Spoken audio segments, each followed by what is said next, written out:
저는 한국내전증협회장을 맡고 있는 지금은 이제 소속을 옮겨서 성균관의대 국립삼성병원의 소아청소년과에서 진료를 계속 이어가고 있는 김윤동입니다.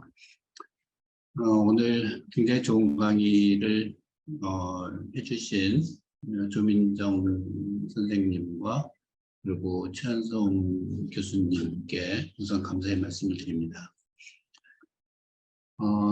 여러 질문들이 많이 올라왔는데 제가 최대한도로 답을 할 수 있도록 그렇게 하겠습니다. 멜라토닌을 복용하고 있는 만 4세의 경우에 몇 밀리그램까지 먹여도 될까요? 라는 질문인데 사실 멜라토닌은 양을 많이 먹는다고 해서 신체에 위해가 되는 일은 없습니다. 그래서 대부분 요즘은 이 셀카딘이라는 약이 2mg짜리가 나오기 때문에 2mg짜리를 일반적으로 그냥 사용을 하는데 과거에는 멜라토닌이 3mg짜리로 만들어져서 나왔었죠. 그래서 2mg나 3mg 정도로 충분히 조절이 되면 사실 뭐 더 이상 올릴 이유는 없고 부족하다고 생각이 되면 최대 용량은 한 9mg 정도까지가 최대 용량으로 알려져 있습니다. 그 이유는 적은 용량보다 과용량, 많은 용량을 줬을 때 수면의 질이 조금 더 개선될 수 있는 그런 정도의 영향이 있기 때문에 그때까지 모든 것을 한번 시도를 해보는 게 필요하다라고까지 얘기를 일반적으로 이제 그렇게 알려져 있는데,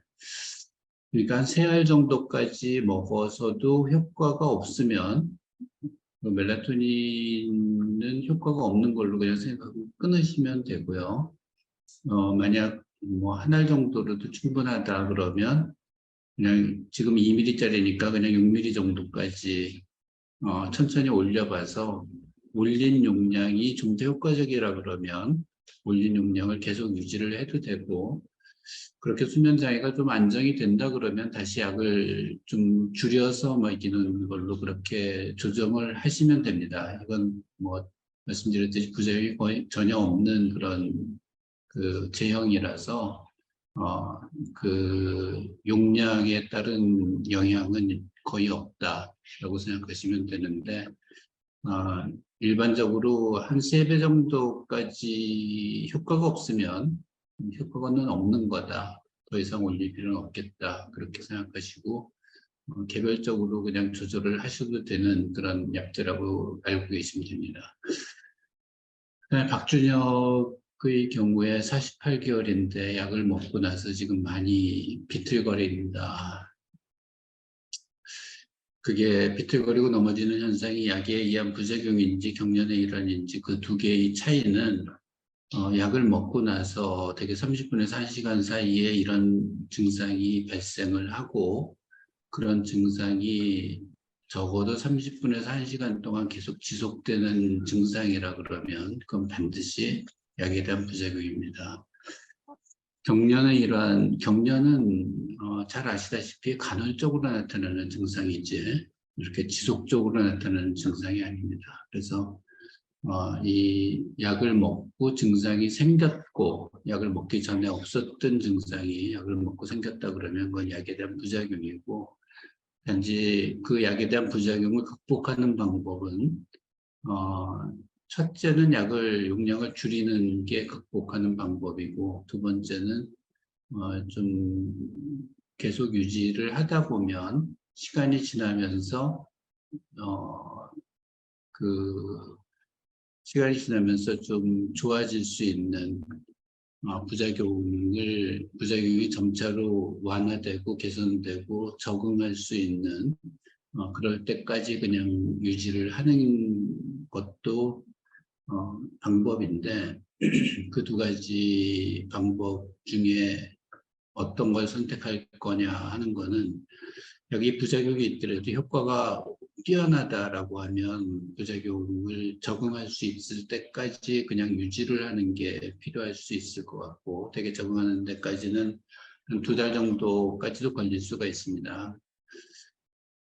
근데 약을 먹어도 부작용은 많은데 효과가 그렇게 뛰어나지 않다 그러면 약의 용량을 줄여서라도 부작용에서 쉽게 그냥 벗어날 수 있도록 해주는 그런 게 필요할 것 같고, 또 하나는 약을 대개 하루에 2번 먹는데 부작용을 감소시키기 위해서는 약을 좀 더 적은 용량으로 여러 번에 나눠서, 그러니까 2번 먹는 거를 3번으로 나눈다든지, 아침 약을 2로 나눠서 아침과 점심으로 2번 먹는 그런 방법을 사용한다든지 그런 걸로 조정을 하는 게 가능할 수가 있습니다. 다음은 지우 어린이가 항히스타민자 격렬 유발할 수도 있어서 주의해서 복용하라고 말씀하셨는데, 감기의 경우에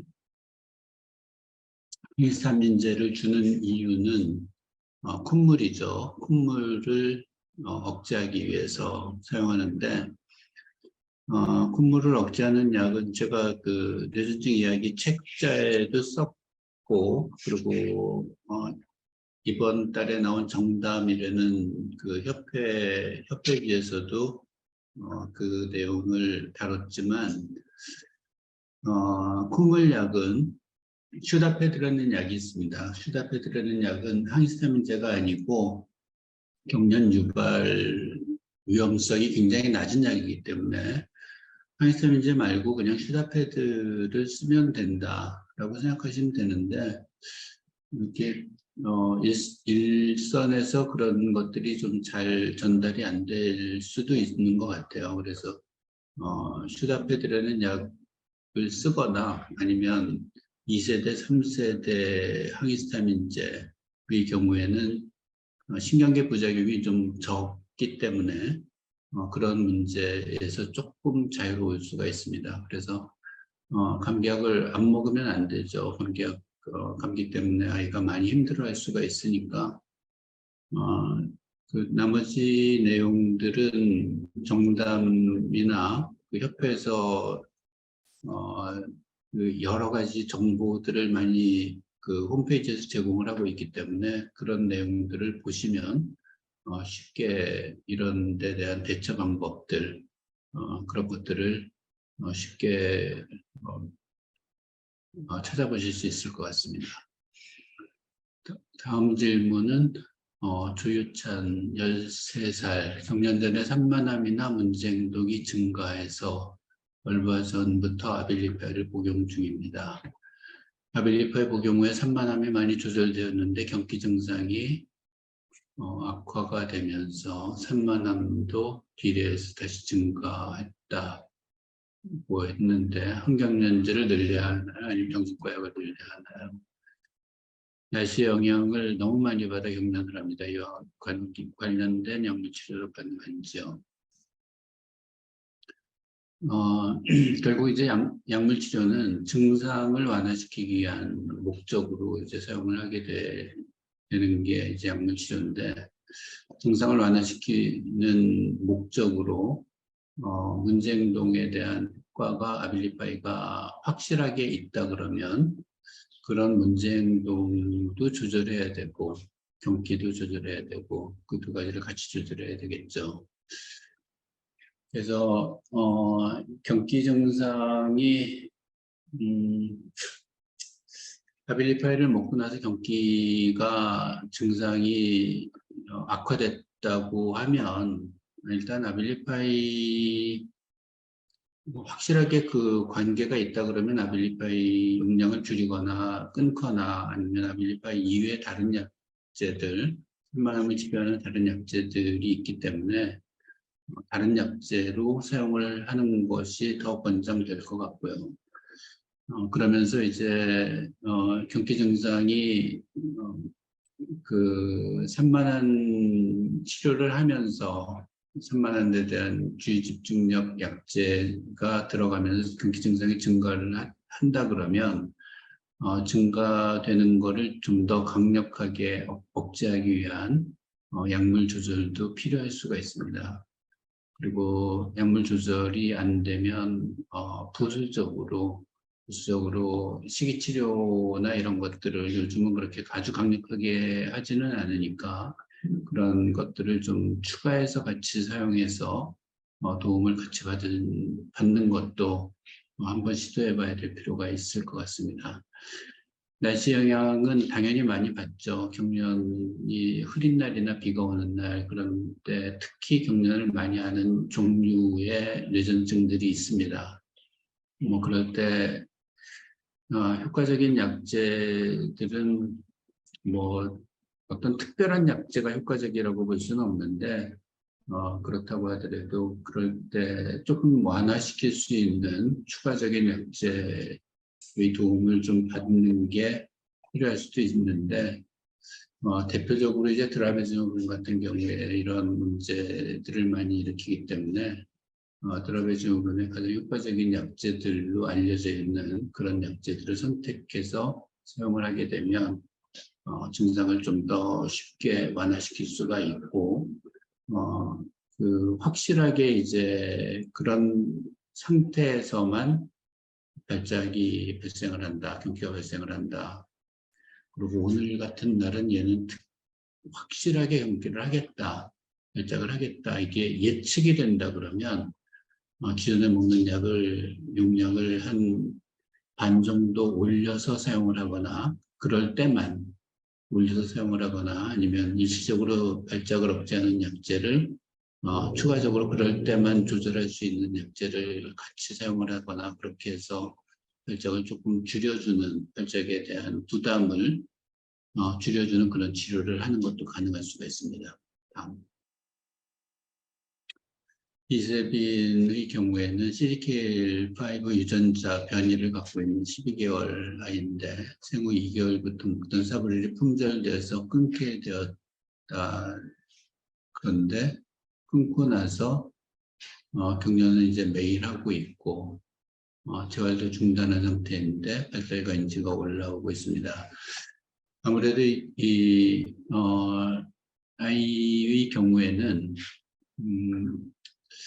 인지 발달이나 이제 운동 발달의 경우 영향을 주는 것들은 이제 경기가 영향을 줄 수도 있고 약물에 의한 영향을 받을 수도 있고 또 하나는 병 자체가 그런 문제를 일으킬 수도 있는데 약을 끊고 경련은 매일 하고 있다고 하더라도 그 경련이 인지나 운동 발달에 큰 영향이 없는 경련이라고 하면 경련을 매일 한다고 하더라도 발달과 인지에 크게 영향을 주지는 않을 수도 있습니다. 그런 경련이 증가한다 그래서 인지에 영향이 없는 경련이 증가를 한다고 해서 인지가 떨어지지는 않으니까. 근데 이제 경련 중에는 인지 기능을 많이 떨어뜨리는 쪽에 그런 종류의 경련이 있는데 대표적인 게 이제 연축이죠. 연축 같은 경우 그 연축 자체가 인지를 떨어뜨리는 게 아니라 연축을 일으키는 그런 뇌파 상태, 뇌파 활동 그런 것들이 이제 떨어뜨리기 때문에 아이에서 인지와 발달에 영향을 줄 수 있는 그런 종류의 경련인지 아닌지를 확인하는 것은 뇌파 검사를 통해서 확인하는 게 우선 가장 중요하고요. 그리고 만약 이제 그 인지에 영향을 그렇게 많이 미치지 않는 종류의 경련이라고 하면 사브릴 이외에도 효과적인 약제들이 더 많습니다. 그래서 인지에 영향을 주는 대표적인 연축의 경우에는 사브릴이 가장 효과적인 치료이기는 하지만 인지에 영향을 주지 않는 연축이 아닌 다른 종류의 경련이라고 하면 사브릴 이외에도 다른 약으로 경련을 조절할 수 있는 그런 약제를 찾아보는 게 필요할 수 있을 것 같습니다. 굳이 사브릴이 다시 들어왔다고 해서 다시 먹일 필요까지는 없을 것 같고 일반적으로 우리가 이제 연축 때 사브리를 처방을 해서 이제 연축이 완전히 조절이 되고, 그러고 나서 나중에 사브리를 충분히 조절이 된 이후에 약을 끊는 경우들이 있는데, 대부분의 아이들이 제가 경험한 경우를 보면 대부분의 아이들이 사브리를 끊고 나면, 연축하고 전혀 관계없이, 사브리를 끊고 나면 인지나 발달이 더 개선되는 그런 변화를 보이게 됩니다. 그래서 사브리를 먹는 기간 동안 인지나 발달에 약물에 의해서 영향을 받는 부분이 분명히 있기 때문에 그런 부작용이 좀 적은 다른 대체약을 사용해서 발작도 조절하고 아이의 인지 발달을 개선시키는 그런 쪽으로 방향을 잡아서 치료를 유지하는 게 좋을 것 같습니다. 유전자 변이가 있다고 하더라도 유전자 변이 자체가 문제를 일으키는 양상이 워낙 개별적인 차이가 많기 때문에 발작에 따른 문제, 그런 증상을 일으키는 문제에 대해서 집중해서 치료를 받는 게 더 중요할 것 같습니다. 다음은 김시은 학생이죠. 약을 먹고 있는데 부분적으로 등 배 부분에 붉은 발진이 올라오다 없어졌다 반복할 때 계속 먹이겠지만 의료진과 상의해야 될까요? 케프라라미탈, 데파코트 추가해서 먹고 있다고 말씀하셨는데, 약물에 의한 발진이라고 하면 약을 먹는 기간 동안 좋아지지는 않습니다. 점점 악화되고 그 약물의 엘러지, 그러니까 약물 과민 반응인데, 약물 과민 반응으로 해서 피부 발진이 발생한다 그러면 약을 먹는 동안 점점 악화되는 게 일반적이기 때문에 이렇게 있다 없다 이렇게 계속 기복이 있는 정도로 증상이 발생한다고 하면 그거는 약물에 의한 약발진이라고 얘기하기는 조금 어려울 수 있고, 그런 상황이라고 하면 뭐 피부과나 담당 선생님과 같이 상의를 해서 그런 발진의 원인을 좀 찾아서 거기에 대한 추가적인 치료가 필요할 수 있으니까, 추가적인 치료로 조절이 충분히 가능할 수가 있으니까 그거에 대해서는 선생님들하고 같이 상의해서 결정하시면 될 것 같습니다. 혜인이라는 어린이는 케프라를 복용하면서 피리독신을 같이 복용하면 경련이 유발되나요? 라는 질문인데, 케프라 사용하면서 이제 대개는 좀 아이들이 신경질적이 되고 까칠해지고 조금 난폭해지고 이제 그런 부작용들이 있을 수가 있어서, 그런 부작용이 있는 아이들에서 피리독신을 같이 쓰면 그런 부작용이 개선이 된다는 그런 임상적인 경험들이 있어서 같이 쓰는 경우들이 있습니다. 근데 그것 때문에 경련이 유발되지는 않고요. 피리독신은 그냥 비타민이라고 생각하시면 되는데 그것 때문에 경련이 유발되지는 않으니까 케프라 자체가 충분한 용량으로 유지가 안 돼서 경련이 유발되거나, 그러니까 부작용에 대한 우려나 좀 그런 것 때문에 약물을 충분한 용량까지 사용하지 못하고 그런 것 때문에 경련이 될 수 있고, 경련이 그러니까 치료가 안 되는 거죠. 유발이 되는 게 아니라 그런 경우라면 부작용이 좀 적은 다른 약제로 바꾸는 걸 한번 시도해 볼 필요가 있습니다. 다음은 서지우 10개월 영아연축 약물 치료 중인 아기고 경련은 없지만 뇌뼈는 아직 서파가 있다. 발달은 정상 아기들보다 두 달 정도 늦지만 따라잡아가고 있는데 선제적으로 재활을 적극해야 할까요? 그냥 일반적인 서파라고 하면 그거는 발달에 영향을 주는 그런 뇌파 활동은 아닙니다. 그 서파가 연축파, 고부적인 뇌파라고 얘기하는 그런 연축파의 경우에 결국 그 연축파가 발달을 떨어뜨리는 영향을 주기 때문에 연축파가 없는 상태에서 그냥 서파만 있는 상태라면 그 연축에서는 충분히 회복이 됐다라고 볼 수가 있습니다. 그리고 10개월 정도 됐는데 2개월 정도 느린 정도로 따라잡아가고 있다 그러면 일단 연축은 안정이 된 상태라고 생각할 수 있을 것 같고요. 물론 제가 뇌파를 직접 본 건 아니지만 뇌파 상태가 안 좋을 경우에는 발달이 따라잡아가기가 거의 힘든데 어쨌든 따라잡아가고 있다 그러면 연축에서는 좀 회복이 된 걸로 생각할 수가 있고요. 재활은 재활이 병 상태를 나쁘게 만들지는 않기 때문에 재활을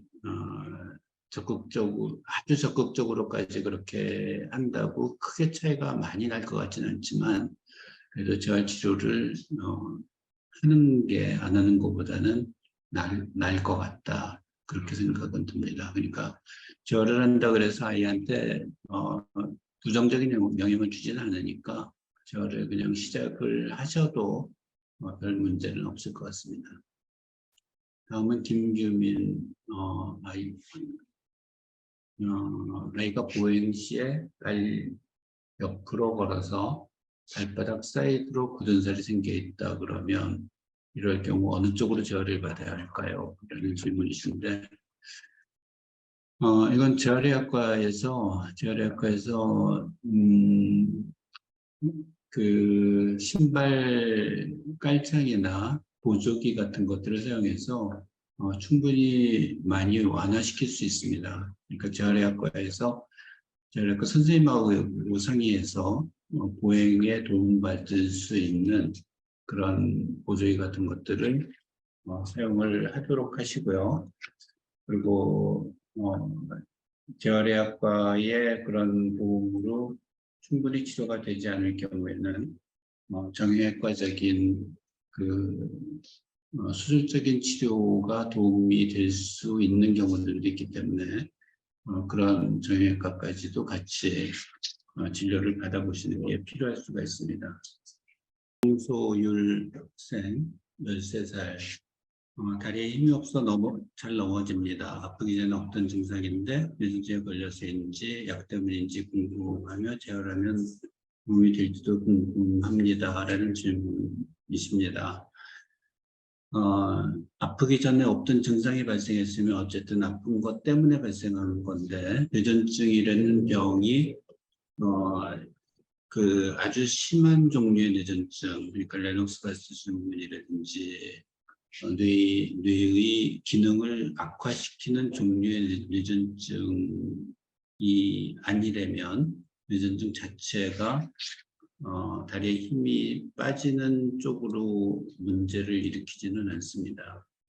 그러니까 아무래도 약물 치료에 의해서 영향을 좀 받아서 그럴 가능성이 더 높아 보이는데 그게 재활을 하는 것보다는 그냥 꾸준히 운동을 좀 강화시키고 신체 활동을 좀 강화시키게 되면 아무래도 좀 더 개선이 될 수가 있고 약을 먹을 때 이런 문제가 발생했다고 하면 부작용이 좀 적은 약으로 바꾸는 것도 한번 고려는 해봐야 될 수도 있습니다. 그러니까 약이 지금 굉장히 많은 약제들이 개발이 된 이유가 부작용을 감소시키는 쪽으로 약제들이 많이 개발이 됐기 때문에 그런 부작용을 완화시키는 그런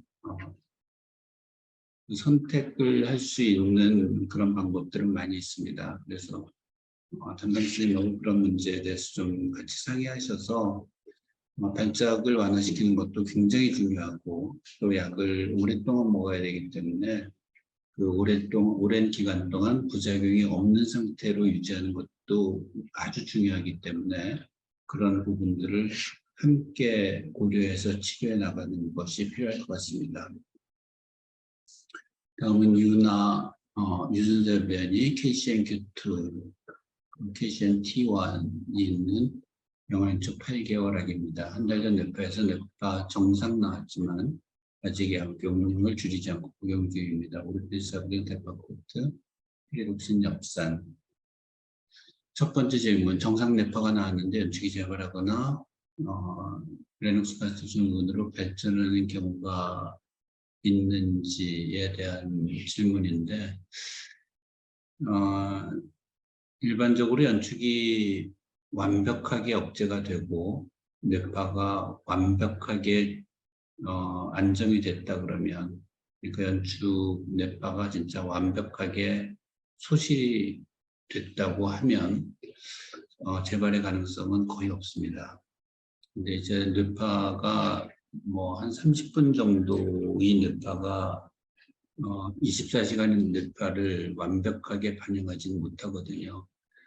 그래서 뭐 24시간 동안 뇌파를 찍어서 24시간 동안 연축파가 한 번도 안 나왔다 그러면 그건 완벽하게 조절되고 재발 가능성은 없다라고 말씀드릴 수는 있겠지만 24시간 중에 한 두세 시간 정도라도 연축파가 나온다 그러면 그런 경우에는 아직은 완벽하게 억제가 된 상태가 아니기 때문에 30분 정도 뇌파에서 정상으로 그 30분 정도의 뇌파는 정상이겠지만 그게 완벽하게 정상이라는 것을 대변할 수는 없어서 그럴 경우라면 재발 가능성도 있습니다. 그래서 뭐 그런 걸 확인하기 위해서 24시간 뇌파를 찍는 것 자체가 아이한테도 많이 부담스럽고 경제적으로도 좀 과한 검사라고 볼 수가 있어서 일단은 두세 번 정도의 검사가 계속 정상으로 나오는지 그리고 아이 발달 상태나 이런 것들을 전부 다 같이 감안해서 그런 상태가 확인이 될 때까지는 약물 치료의 강도를 줄이지 않는 것이 일반적인 그 치료 방침입니다. 그리고 두 번째 질문은 발달 지연으로 재활 중인데 발달장애나 자폐가 문제에 걱정입니다. 18개월 지나야 인정될 수 있나요? 아이의 발달은 지금 현재도 발달이 떨어져 있는 상태라면 발달이 완벽하게 정상으로 돌아오기가 좀 어려울 수도 있습니다. 특히 유전자 변이가 같이 있고 그 유전자 변이에 의해서 연축이 발생한 정도라면 유전자 변이 때문에 발생하는 그런 임상 증상 중에는 비교적 조금 안 좋은 쪽일 수가 있어서 조금 안 좋은 쪽이라는 얘기는 항상 두 가지의 문제를 같이 일으킵니다. 첫째는 전반적인 뇌 기능이 떨어지는 상태, 두 번째는 발작, 경기를 일으키는 문제, 그러니까 뇌전증을 일으키는 문제, 그 두 가지가 두 가지 문제를 다 유전자 변이나 이런 병을 일으키는 근본적인 뇌의 기본적인 문제에 의해서 발생하는 상태라고 생각할 수가 있는데 발달도 떨어지고 그리고 뇌전증을 일으키고 뇌전증을 일으키면 특히 연축 같은 경우는 발달을 더 떨어뜨리게 만들고 그런 게 문제가 되는 거죠. 그래서 발달이 떨어지지만 그거를 더 떨어지게 만드는 뇌전증에서 벗어나게 만들어주는 데까지가 치료의 목표입니다. 아이가 뇌전증에 의해서 발달이 더 많이 떨어지지 않도록 그 부분은 우리가 치료할 수 있는 부분이고 이런 유전자 변이나 뇌의 어떤 문제, 근본적인 문제 때문에 발달이 떨어지는 문제는 아직까지는 치료할 수 없는 영역에 들어가 있습니다. 그래서 결국은 뭐 추가적으로 그 뇌 기능이 떨어져서 발달이 떨어지는 문제를 해결해 주기 위해서는 도움을 주기 위해서는 그리고 재활 치료 계속 열심히 해서 아이가 그런 문제가 없을 경우에 저절로 그 이루어 나갈 수 있는 그런 발달 과정을 도움을 받아서 만들어주는 쪽으로 그렇게 만들어 나가는 게 필요할 수가 있고요. 발달 지연 장애나 자폐의 경우에 18개월 뭐 아이가 크면 클수록 나이가 들면 들수록 그런 문제들이 더 빨리 더 확실하게 확실하게 확인이 될 수는 있겠지만 그런 문제들을 미리 예측할 수 있는 것은 되게 뭐 돌 정도면 어느 정도는 예측이 될 걸로 생각이 되고요.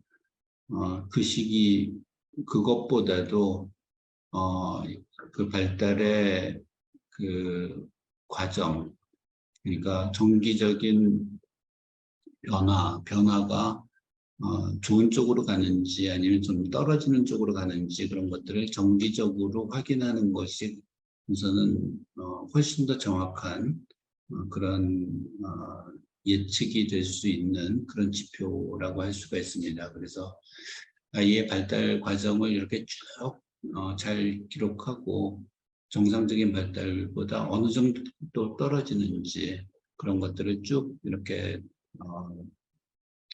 추적 관찰을 하다 보면 18개월이 아니래도 그 이전이라도 어느 정도 예측이 가능할 수가 있을 것 같습니다.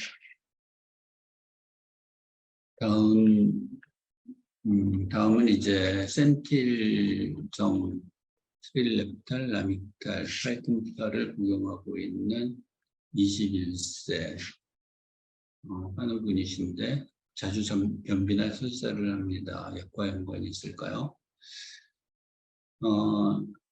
이게 지속적으로 나타나는 변비나 설사 문제가 아니라면 뭐 다른 원인이 있을 가능성이 있습니다. 그래서 장내 세균충이나 이런 것들이 좀 안 좋은 상태로 변해 있다거나 그런 여러 가지 문제들이 있을 수가 있고 그 경기 그러니까 뇌전증하고 관계없이 장애 문제가 같이 동반되어 있는 경우들도 있기 때문에 이거는 그 소화기 내과의 진료를 받으셔서 요즘은 장 쪽에 여러 가지 이제 병들이 많이 생기는 그런 사례들이 많이 있어서 그런 부분에 대한 원인을 정확하게 확인하고 거기에 대한 추가적인 치료가 필요할 수가 있습니다.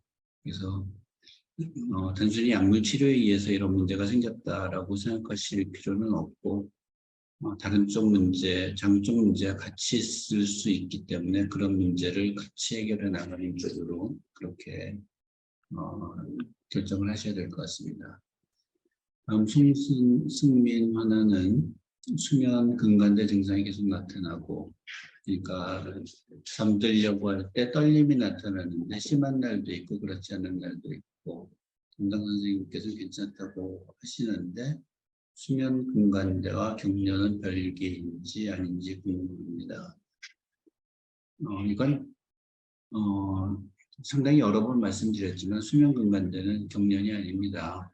뇌에서 발생하는 게 절대로 아니기 때문에 증상이 비슷하다고 해서 경련이라고 생각하실 필요가 전혀 없고요. 가장 큰 구분점은 이거는 잠들고 깊은 잠이 들 때까지 잠이 들기 시작하고 깊은 잠이 들 때까지 그러니까 되게 잠들고 한 30분에서 1시간 정도 사이에 가장 심하게 나타나고요. 그리고 또 하나는 뇌전증에 의해서 이런 그 경련이 발생한다 그러면 뇌에서 가까운 부분의 근육에서 증상이 더 많이 나타나죠.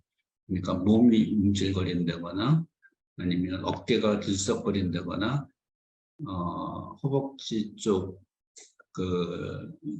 그쪽에 근육이 들썩거린다거나 이런 큰 근육이 들썩거리는 쪽으로 나타나겠죠. 그렇지만 수면근간제 현상은 그런 쪽 근육에 나타나는 경우는 거의 없고요.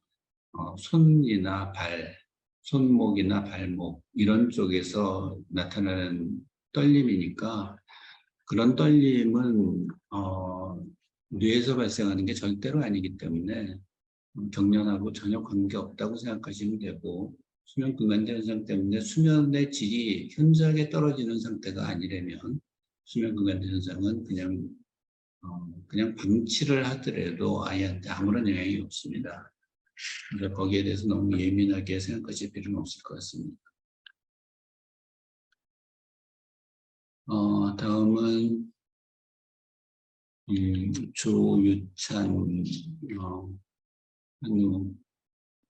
네, 작년에 소발작에서 대발작으로 7, 8번 하다가 약물로 대발작은 멈춘 상태고, 대발작이 잦을 때는 성장도 인지 발달도 거의 못했습니다.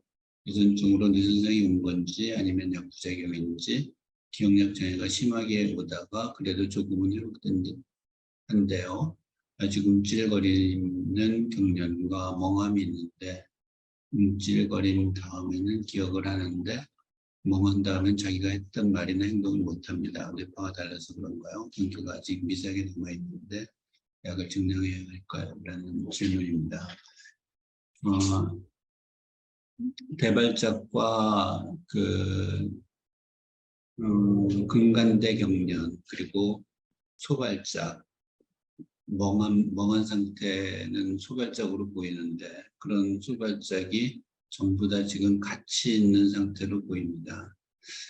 그래서 이 모든 증상들이 전부 다 멈춰져야지 완벽하게 조절이 된다고 볼 수가 있을 것 같고요.